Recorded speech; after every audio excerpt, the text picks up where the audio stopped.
What is going on, people? What is going on, people?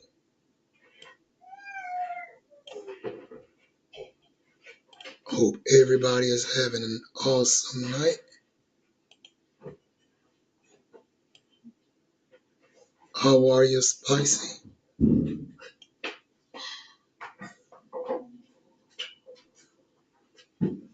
Get some of this tea in my system.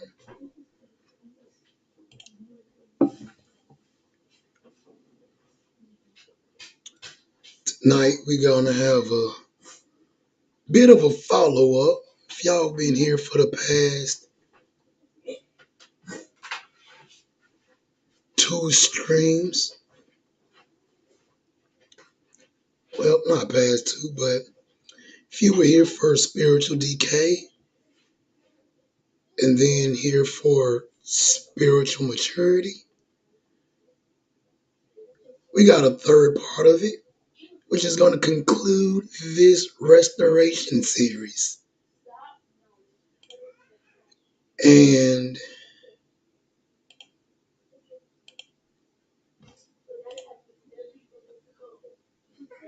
the title of this is, can y'all please close the door?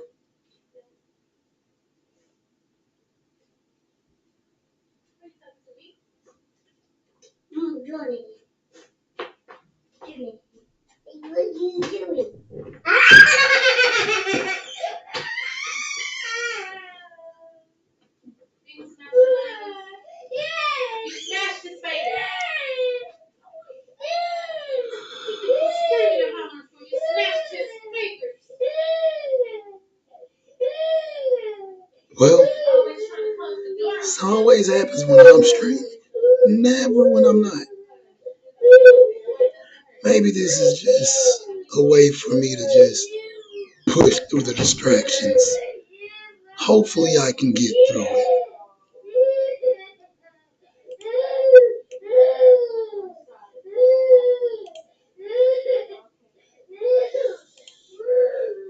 Maybe this is just... Hazel, hi. Give me 1 second.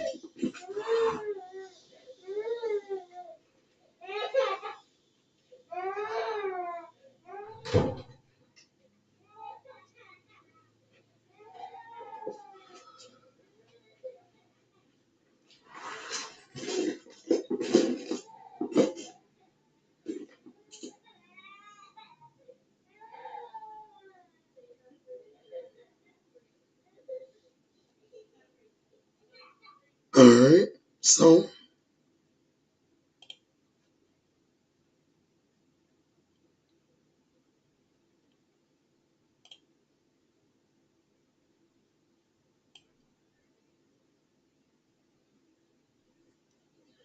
alright, gotta get my stuff all set. So here we are.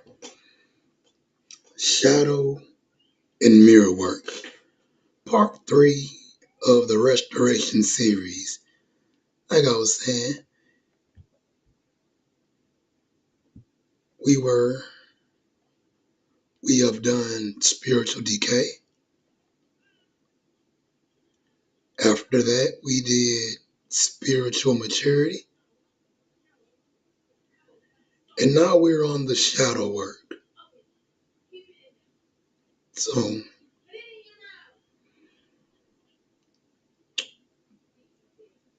spiritual decay showed us what happens when we lose connection to that authentic self that we all have, that we don't all the time tap into, right?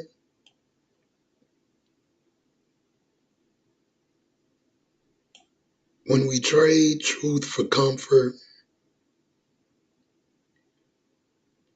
when we let the rust set in,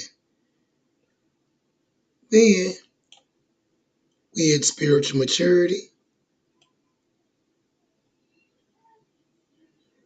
And that gave us the daily practices to stop bleeding, to catch ourselves, to choose differently, and to polish that steel. Now, the shadow and mirror work takes us to the root of the issue, shows why the decay happened in the first place, reveals what we've been avoiding, and gives us the integration that makes the maturity last. Now, let's get into this. Um, we're talking about something today that a lot of people run from, which is shadow work. And I already know some of y'all thinking, when you hear shadow, thinking of darkness, negativity, bad things, unpleasant things. And that right there, that's exactly why most people never really do the work, because of the negative connotation that comes with it. They don't want to actually get into the doing the work because, let's be honest, a lot of people are afraid of the dark, and the shadow is the darkness, and most people don't like what they see in that dark. So, because we've been conditioned to believe that anything in the shadow is something to avoid, is something to hide from, something that makes us bad or wrong. But here's what we're doing to unpack that today. What shadow work really is, why we avoid it, how this doing this work is the key to remembering who we are beyond our body on a soul level, right? So throughout this presentation, I want to hear from you guys and ladies, because your thoughts, your reaction, your resistance, all of that matters. So let's dive in. First question. Now, this may trigger some of you, so hold on tight, buckle up. It might be a bumpy ride. But this triggering question: should we use judgment or should we not? Most people automatically says no. Don't judge me, only God can judge me, right? They'll run to the Bible, Matthew 7:1 to be specific. Judge not, lest ye be judged.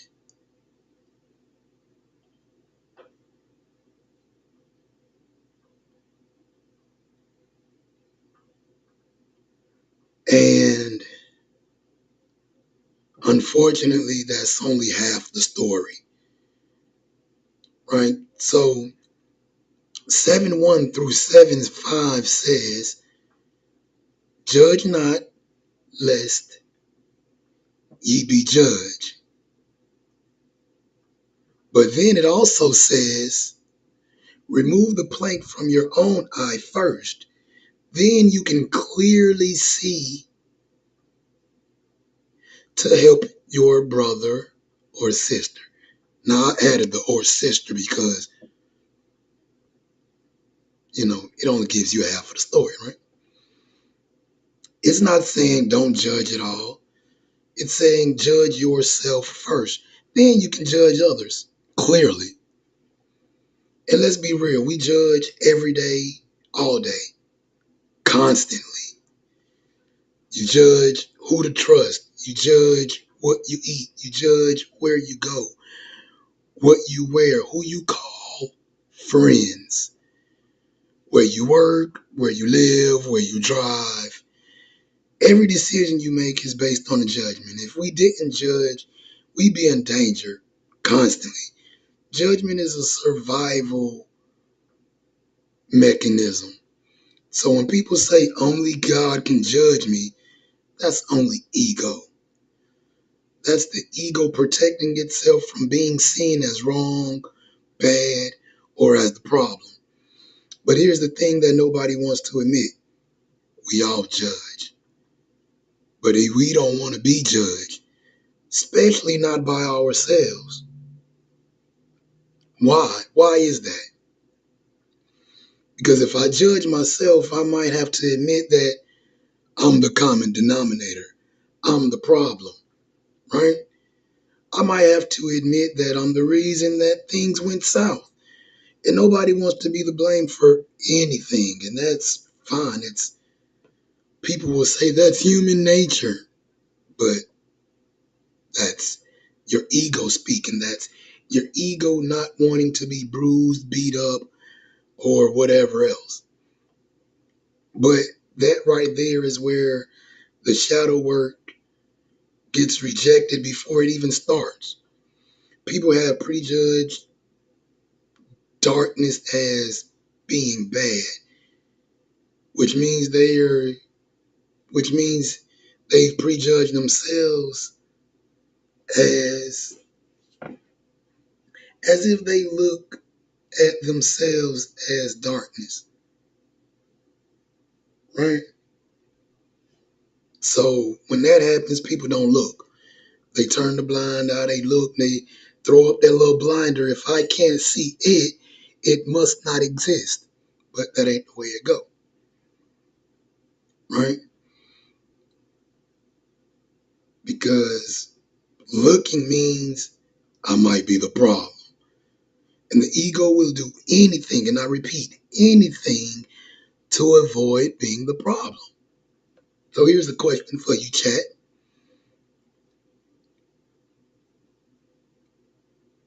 What's your first reaction when someone says you need to look at your shadow?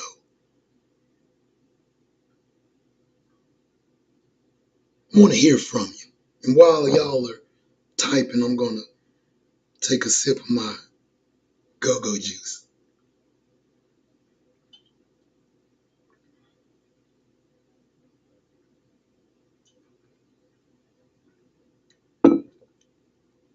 Stuff is strong.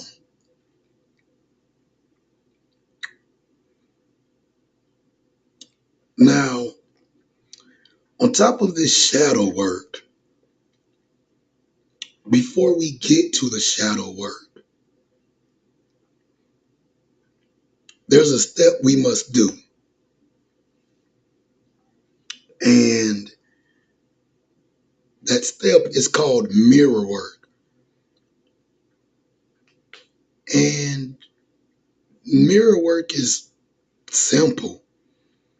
Only thing mirror work is just reflecting on yourself, on your actions, on your thoughts, your emotions without any filters, without any excuses, because we're real quick to say, well, it's because of such and such that XYZ didn't get done or XYZ happened. Anything to push the blame on someone else.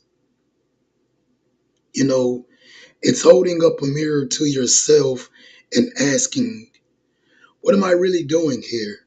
Why am I feeling this? What am I feeling? What role did I play in this situation? Not what they did, but what you did.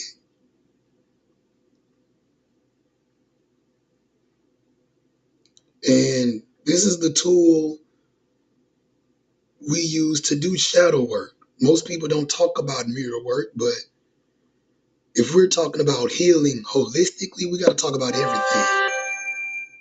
We got to talk about everything.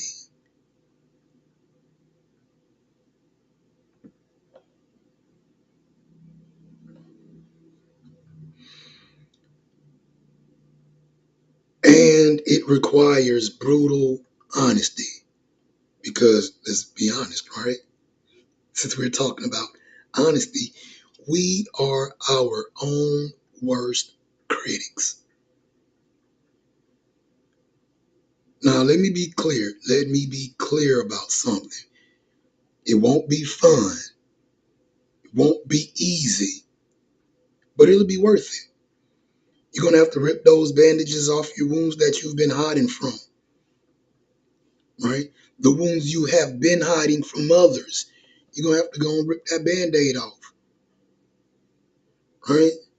If you swept your issues under the rug, pushed down trauma, pretend that it didn't happen, you're going to have to go back there.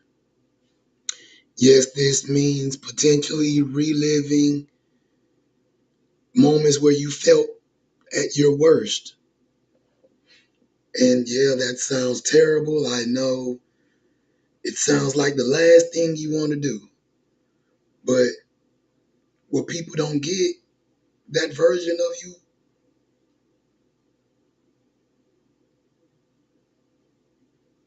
that version of yourself is what you built walls around.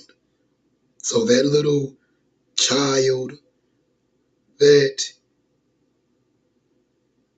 individual that you have put up walls around to protect, well, those walls of protection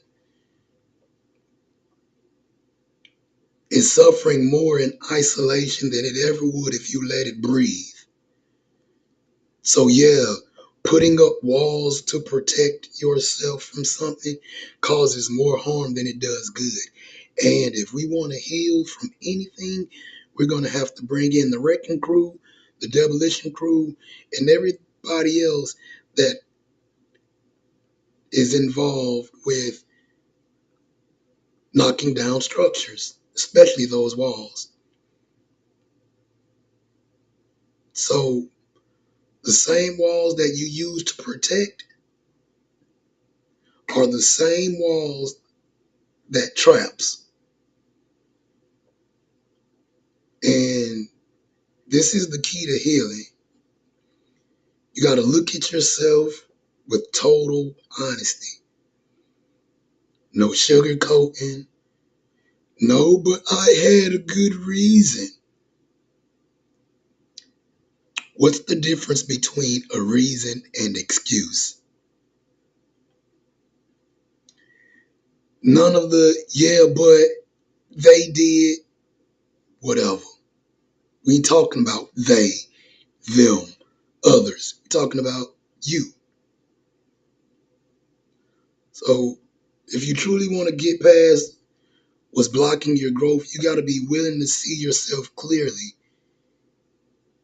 Even with, even if and when what you see isn't pretty, right? I don't, I don't, I don't have any bedside manner, so I'm very blunt. But regardless of what I say, how I say it, it's always out of love because truth is you can't heal what you won't face. You can't transform what you won't acknowledge. So, question. What's the one thing you've been avoiding looking at in yourself? You ain't got to share specifics. Just acknowledge it. If something came up, if anything come up, just acknowledge it. Now, let's get into the process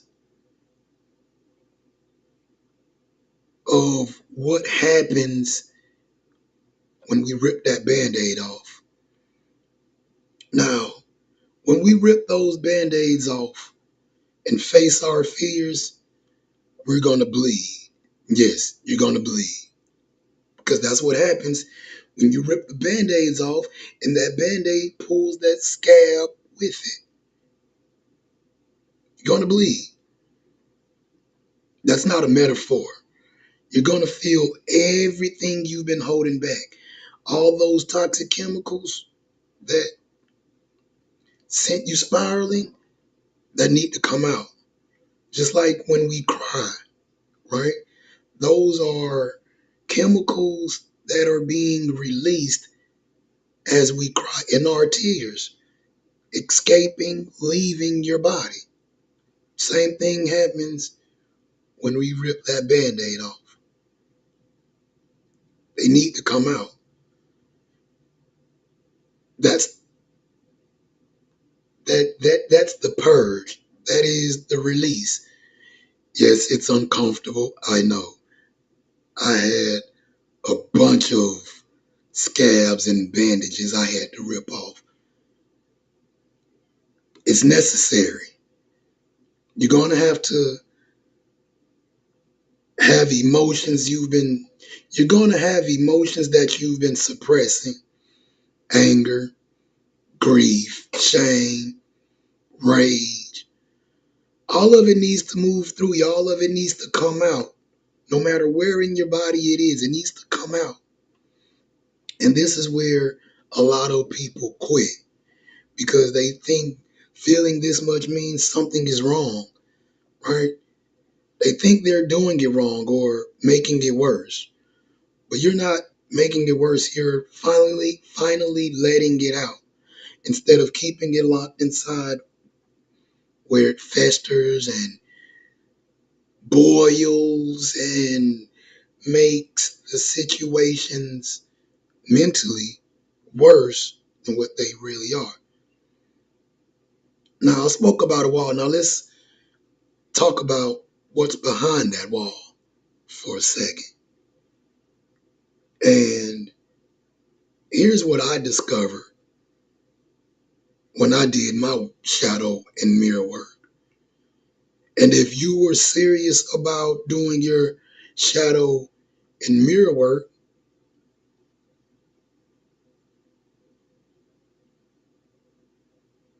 you'll discover it too. That version of yourself that's behind the wall,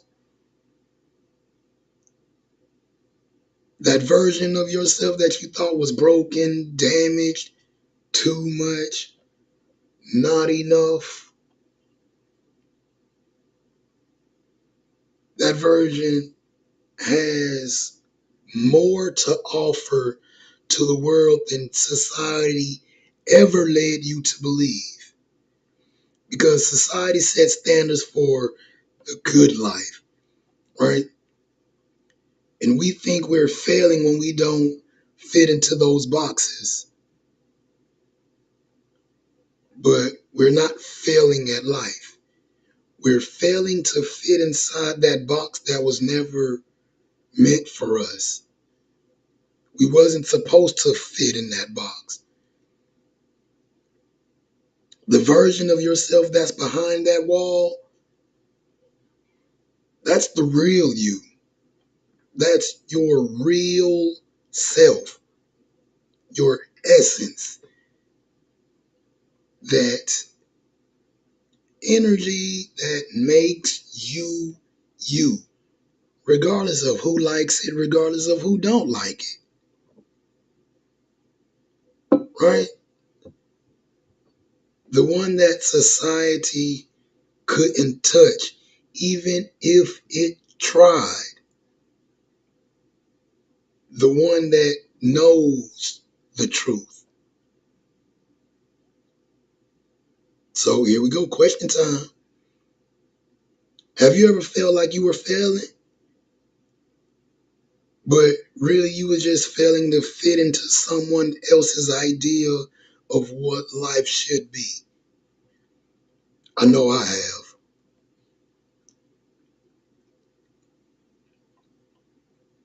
Now, when we finally get to that wall, no matter how tall or short it is, when we get past that wall, when we break those walls,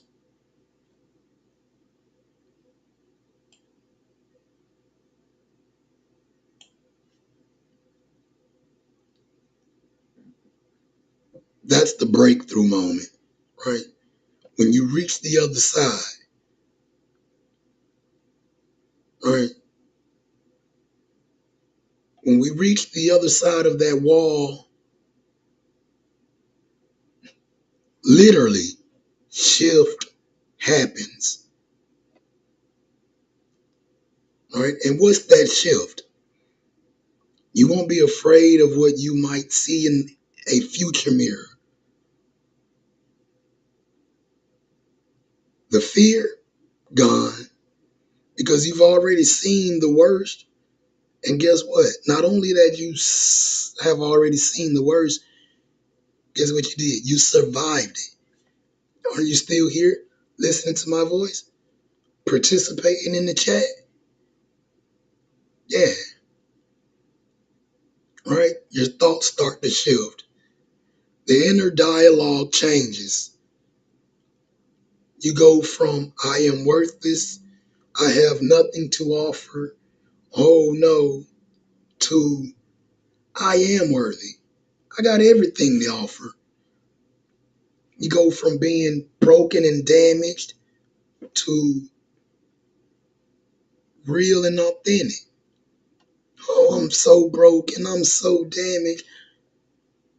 And guess what? The more you say these things, no matter what side of the scale you're speaking from, for those who is here from for universe is a mirror, well, the universe is going to reflect that same energy back to you. You spoke it, guess what's going to happen? Yeah. So you stop measuring yourself against society's standards and start measuring yourself with your own truth.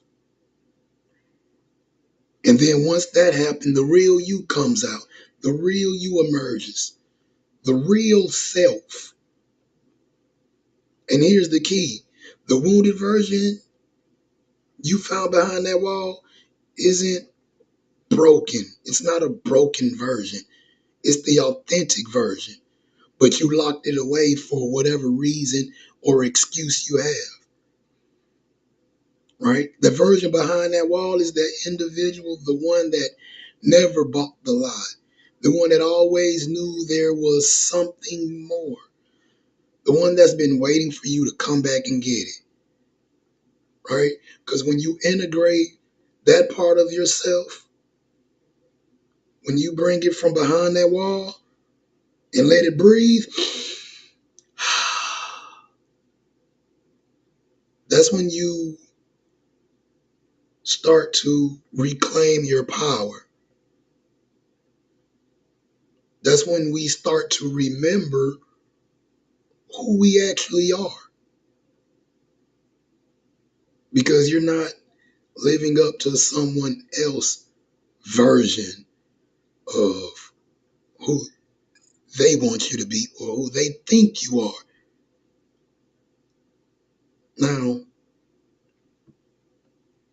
if you had the option, and you always have choices, we always have options, what would you change in your life if you stopped being afraid of what you might see in the mirror?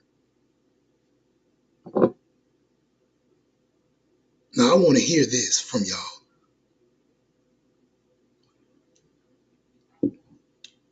just to gauge the room, just to check the temperature. Now,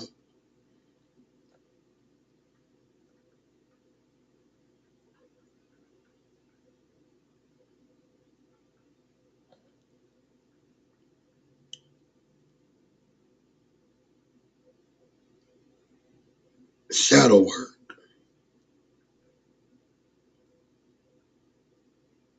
is the key, is a key to soul remembrance. Though soul never forgot, it's just this personality of that soul in physical form forgot, because soul operates on a different mindset. It do it does things for fun that we would look at as being weird, like maybe reincarnating as a seed, like a literal seed, right? Or or projecting a fragment of its consciousness as far as it can for fun, knowing that when it incarnates, it's going to forget what it is. And so throughout our life is the journey to remembering that we are not this body. We are something beyond this body. We are a big force. Energy is so limiting, but energy. And this is where it all comes together. When we face our shadow, our perspective shifts entirely, right? We're not just healing trauma, we're unlocking dormant parts of our DNA. You heard that before. Hey, let's unlock some of this DNA. They even came up with a stupid ass name of part of our DNA that's called junk DNA. And they say this part doesn't activate until this body dies, right? And so when we unlock that part of our DNA, we develop a curiosity that can't be satisfied with surface level answers anymore, right? We realize there's something deeper than this surface level shit we've been taught.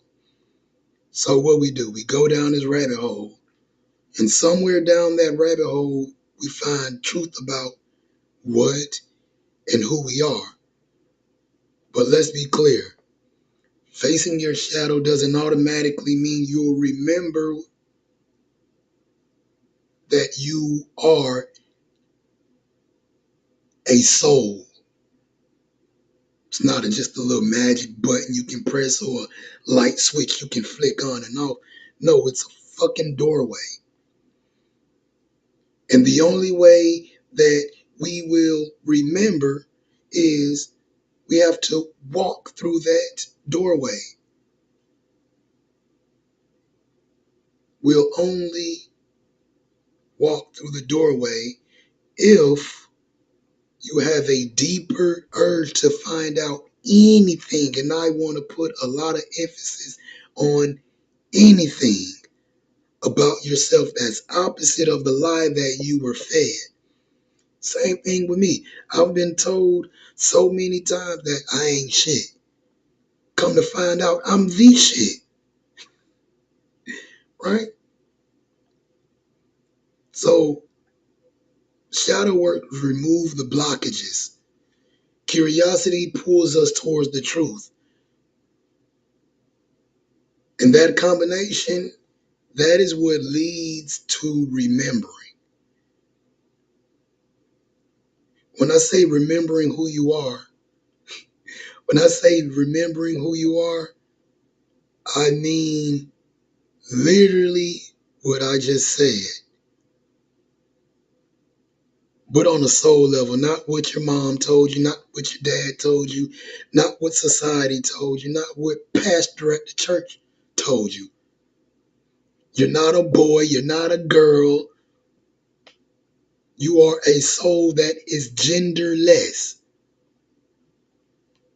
right? You start to remember that you're not the body. You're the essence that controls that body. You're not the car, right? You're the driver. You're not the house. You're the one living in it. You're not the vessel. You're the consciousness that's piling it, that's piloting it. And when you remember that, everything changes. Your priority shifts, excuse me, your fears dissolve, purpose becomes clear because you're no longer operating from the wounded ego trying to survive. You're operating from the soul that knows it's eternal, right? Now,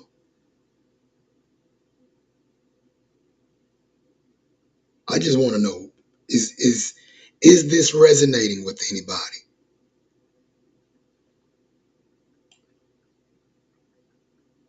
We got however many people in the chat. Is this resonating? I hope it is.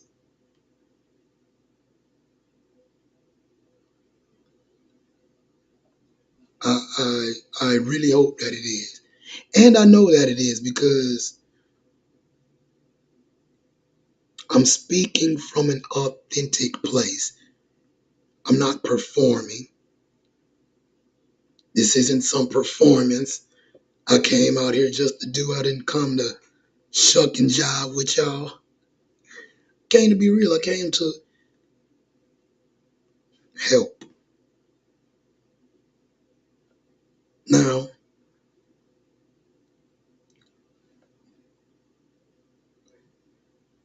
look, shadow work isn't optional if you want to grow. It's mandatory. Mirror work isn't something you do once. It's not a one and done. This is a practice. Like how we used to practice millions of years ago.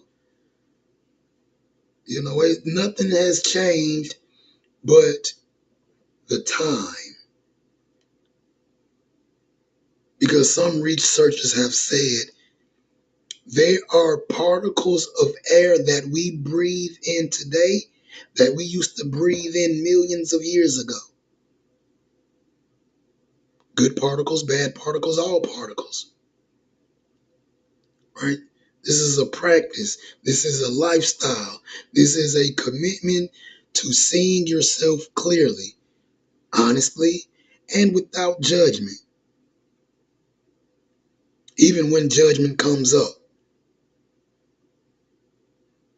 Like I said earlier, yes, it's going to be uncomfortable.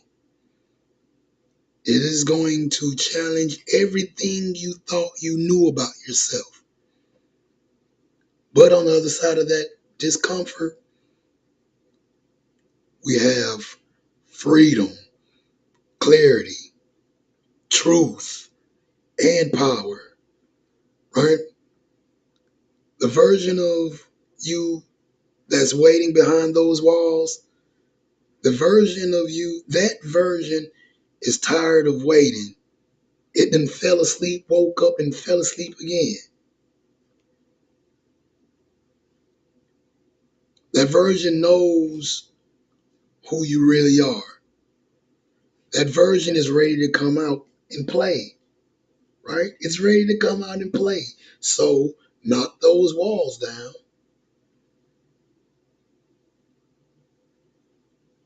and go get it. Go get yourself. Whatever version of yourself is behind that wall. Once you knock those walls down, go get it. Hey, whether you gotta can't do it. Can't do it right now. But if you however you gotta call it. Or go over there and grab it by the wrist. Grab yourself by the wrist. Hey, come on. My fault for leaving you back here. My fault for abandoning you. That's all me. You know. So let's go and get this thing over with. Let's get you from this space that I have imprisoned you in. Because those walls, like I stated earlier, those walls that we put up around that version of ourselves, yeah, we thought it was for protection, but it was really a prison. Because not only that it keeps things out, it also keeps things in. So here's the question to all of you. Are you ready to go get yourself from behind that wall? If so, come on, let's go get him or her. Now,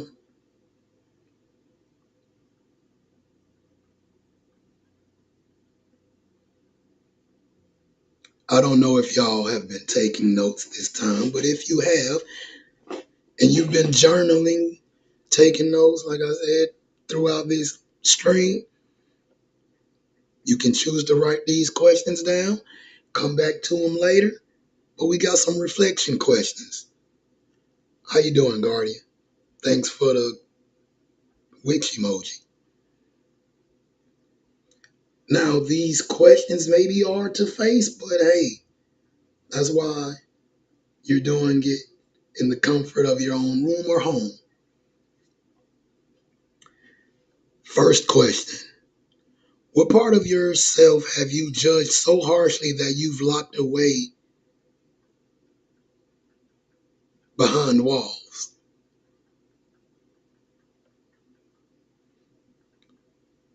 Without defending why you've done it,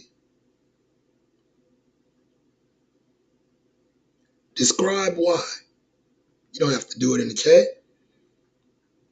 You can write it down, or you can just reflect mentally. The key is acknowledging it.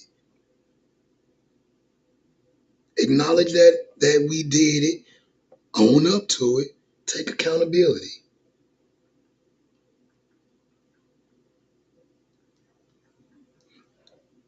If you have, second question,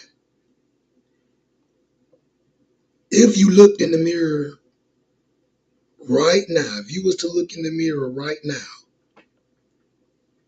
and saw yourself with complete honesty, no excuses, no justifications, no stories, what would you see that you've been avoiding? Write down the first thing that comes to mind, even if it's uncomfortable, because it's the uncomfortable parts that we grow from.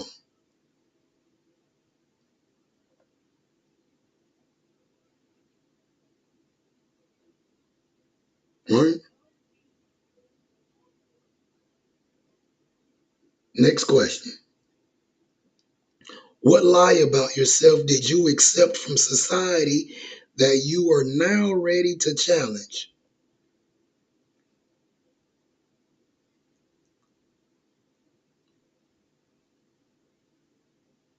I'm not successful because I don't have X, Y, or Z. But now when we're talking about success or being successful, it's always a definition that we believe. It's, it's always a definition that we've accepted from society that we believe to be true.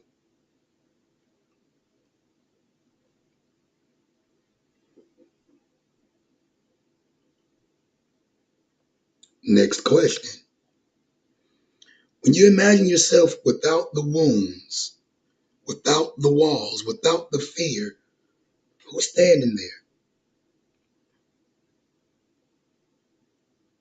Describe this version of yourself.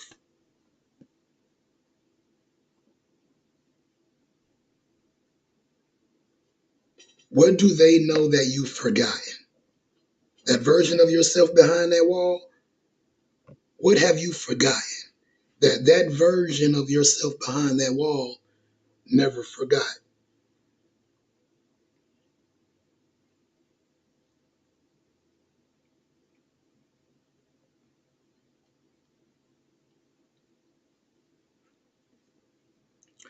What, next question, what would your life look like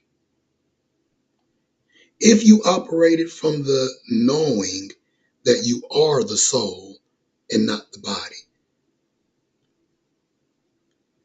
What would your life look like if you operated from the knowing that you're not the body, but as a soul? I know I reworded it a little bit. Same question though. What decisions would you make differently? What fears would no longer control you?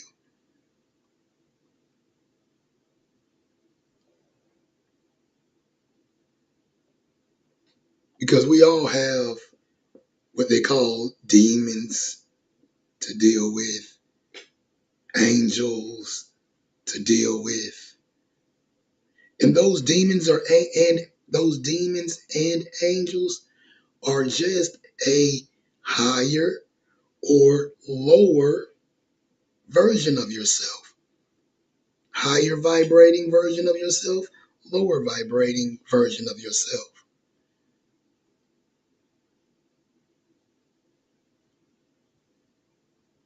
Right?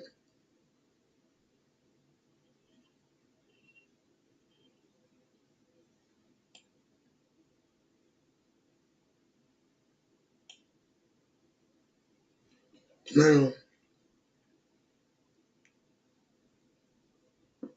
I do appreciate each and every one of you for showing up. I truly do.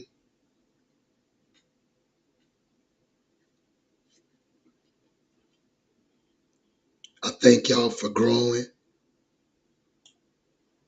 For those that enjoyed themselves,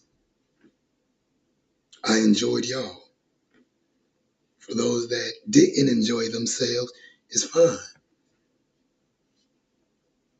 It's fine. It's perfectly fine. But like I said, that's all part of the process. That's all part of what happens when we're talking about shadow work, when we're talking about mirror work. All of this is healing. All of this is necessary. So, you know, I appreciate each and every one of you for coming. You know, I want y'all to have an awesome night.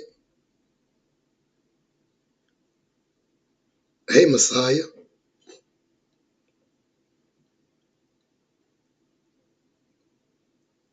when we get together and have these conversations, we grow. It may not be fun.